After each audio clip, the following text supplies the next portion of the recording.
তো বন্ধুরা, তোমরা দেখতেই পাচ্ছ আমার মডেলের হেয়ার খুবই পাতলা এবং খুব অল্প, খুব ছোট। তো সবার আগে আমি বুফন করে নিচ্ছি এবং ব্যাক কম করে একটা বুফন সেট করে নিচ্ছি এবং ড্রাই ডাস্ট পাউডার দিয়ে সেটিং স্প্রে দিয়ে এটা করছি। আর তোমাদের কাদের কাদের বুফন স্টে করে না, মানে বুফন পেছন দিকে হেলে যায়, বুফনের ঠিক পাফ ব্যাপারটা আসে না, অবশ্যই আমাকে কমেন্টসের মাধ্যমে জানিও। আমি টেকনিক তোমাদের সাথে শেয়ার করব।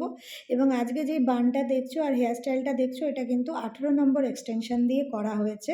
শুধু এক্সটেনশন দিয়েই করেছি, তাই আলাদা করে কোনো খোপাতে কোনো স্টাফিং লাগেনি।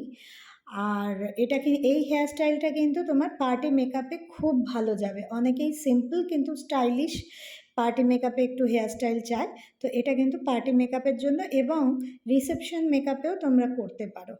খুব সুন্দর লাগলে অবশ্যই আমাকে কমেন্টসের মাধ্যমে জানাবে। আর এই 18 নম্বর এক্সটেনশন কিন্তু তোমরা আমার কাছে পেয়ে যাবে। আমার কাছে সবসময় এক্সটেনশন অ্যাভেলেবেল থাকে। তোমরা জানিও তোমাদের কেমন লাগলো আর কি কি হেয়ারে প্রবলেম হয়, অবশ্যই কমেন্টসের মাধ্যমে